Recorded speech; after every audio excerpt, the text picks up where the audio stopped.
Okay well my dear students, आज हम लोग पहला मॉडल पेपर सॉल्व करेंगे। My dear student, Indian contract act 1872 बहुत ही बड़ा, बहुत ही वास्ट टॉपिक है आपके सिलेबस में। हम लोग अभी इंडियन कॉन्ट्रैक्ट एक्ट के ऑफर टॉपिक तक हम लोगों ने पढ़ा था। ऑफर टॉपिक से रिलेटेड कुछ एमसीक्यू क्वेश्चंस मैंने टेस्ट पेपर से आपको दिए हैं, जिसको मैं यहाँ पे डिस्कस करूँगा। और वैसे तो बहुत सारे क्वेश्चन स्ट्रेट भी थे, बट स्टिल आई थॉट कि I should discuss is with you all. तो आज हम लोग इसको डिस्कस कर रहे हैं। चलिए, Indian contract act was introduce in the year, answer होगा 1872। माय डियर स्टूडेंट्स, नोट्स का प्रेजेंटेशन बहुत ही खूबसूरत है जो आप लोग सभी को दिखता होगा। तो my dear student, Indian contract act 1872 में आया था। इंडियन कॉन्ट्रैक्ट एक्ट कौन से डेट में आया था? क्वेश्चन नंबर 2 में देखिए, the Indian contract act came into force on 1 सितंबर 1872। अगला क्वेश्चन में चलते हैं हम लोग। A contract is said to be void when it is. एक कॉन्ट्रैक्ट को वॉइड हम लोग कब बोलते हैं? When it is not enforceable in the court of law. My dear students, मैंने आपको बताया था कि भाई वॉइड कॉन्ट्रैक्ट वो होते हैं जिनका कानून की नज़रों में कोई वैल्यू नहीं है, कोई लीगल इफेक्ट नहीं है। अगर आप एक माइनर से कॉन्ट्रैक्ट करते हो तो जनरली वो कॉन्ट्रैक्ट वॉइड होता है। तो my dear students, a contract is said to be void when it is not enforceable in the court of law. Question number 4 में हम लोग चलते हैं। When an agreement is enforceable by law at the option of one party but not of the others, जब कोई agreement हम लोगों ने किया जिसमें एक पार्टी का तो मन था बट दूसरा पार्टी का मन नहीं था, बट मैंने उसके साथ कोर्शन किया है, मैंने उसके साथ अनड्यू इन्फ्लुएंस किया है, मैंने उसके साथ फ्रॉड किया है, मैंने उसके साथ कुछ भी गलत किया है और गलत करके मैंने उससे कॉन्ट्रैक्ट करवाया है, वैसा कॉन्ट्रैक्ट को वॉइडेबल कॉन्ट्रैक्ट बोलते हैं। माय डियर स्टूडेंट्स, मैंने आपको पढ़ाया था कि कुछ कॉन्ट्रैक्ट ऐसे होते हैं जो वैलिड हो भी सकते हैं और नहीं भी हो सकते हैं, उनको हम लोग वॉइडेबल कॉन्ट्रैक्ट कहते हैं। अगला आइए देखते हैं। माय डियर स्टूडेंट, कुछ सिचुएशन ऐसे हैं which are expressly declared to be void in the law. कुछ ऐसे सिचुएशन है, कुछ ऐसे एग्रीमेंट है जिनको लॉ में साफ साफ लिखा हुआ है कि ये सारे एग्रीमेंट आप नहीं करेंगे। पहला है wagering agreement. My dear students, wagering agreement के बारे में डिटेल्स में मैं आपको पढ़ाऊंगा, स्पेशल टाइप ऑफ कॉन्ट्रैक्ट के बारे में जब हम लोग टॉपिक में जाएंगे। तो यहाँ बस आप इतना समझ लो कि वेगरिंग एग्रीमेंट मतलब जुआ खेलना, बेटिंग लगाना, इन सब चीज़ों का जो एग्रीमेंट है वो लॉ में साफ साफ लिखा हुआ है कि वो वॉइड होता है।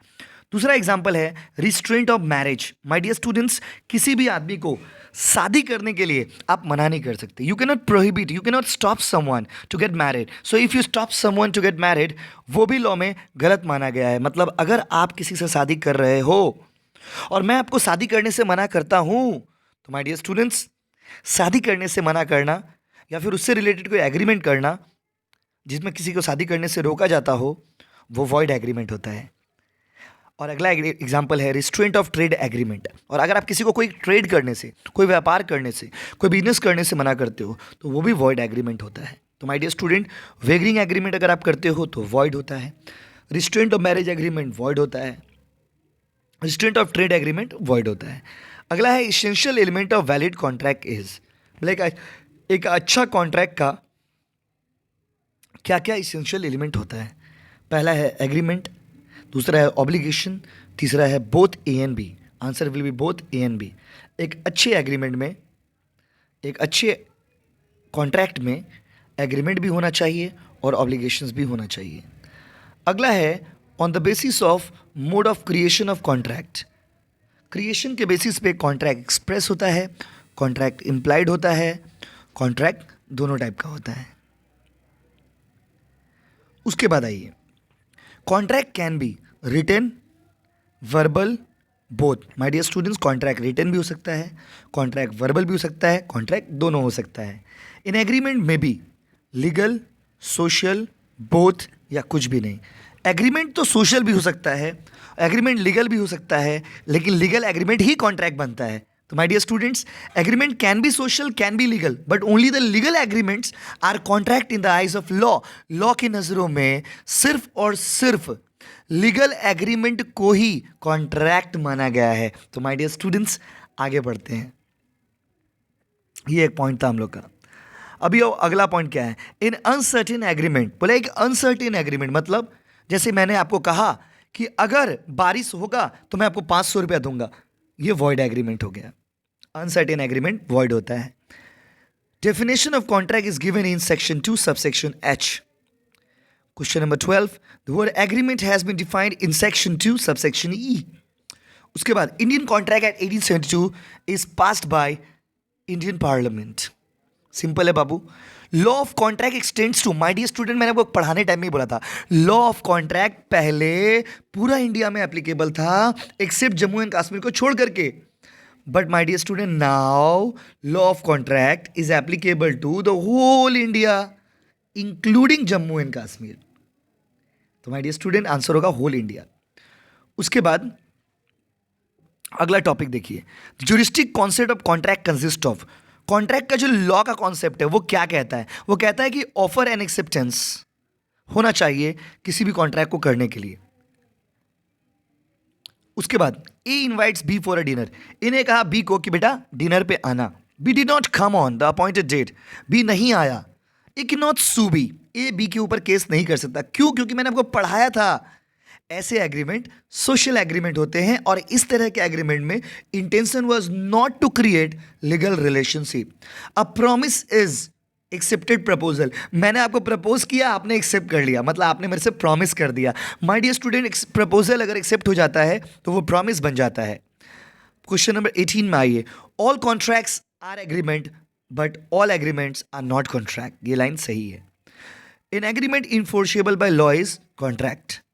अ contract is an agreement enforceable by law. 21 में आइए, a price list belong to the category of. My dear student, अब आप सोचते होंगे कि भैया प्राइस लिस्ट का मतलब बताओ यार। प्राइस लिस्ट क्या होता है? भाई प्राइस लिस्ट का मतलब होता है कि जो प्राइस का, जैसे आप किसी रेस्टोरेंट में जाते हो तो वहाँ पे आपको कुछ ऑफर करता है, आप कुछ खाने के लिए बैठते हो तो आपको एक मेन्यू कार्ड दिया जाता है। वो मेन्यू कार्ड का एक तरह का प्राइस लिस्ट है, कोटेशन है, जिसमें लिखा रहता है कि भाई किस सामान का कितना दाम है। तो वो price list my dear students offer नहीं है। Price list belongs to the category of invitation to offer, मतलब वो ऑफर करने के लिए आपको इन्वाइट कर रहे हैं। तो माय डियर स्टूडेंट्स, एक प्राइस लिस्ट जो होता है वो ऑफर नहीं होता है, that is the attempt to offer बोल सकते हो आप, या इन्विटेशन टू ऑफर आप बोल सकते हो। अगला है वन साइडेड कॉन्ट्रैक्ट को क्या बोलते हैं? माय डियर स्टूडेंट, मैंने लास्ट क्लासेस में ही पढ़ाया था। वन साइडेड कॉन्ट्रैक्ट जिसमें सिर्फ एक पार्टी इन्वॉल्व होता है उसे हम लोग यूनिलैटरल कॉन्ट्रैक्ट कहते हैं।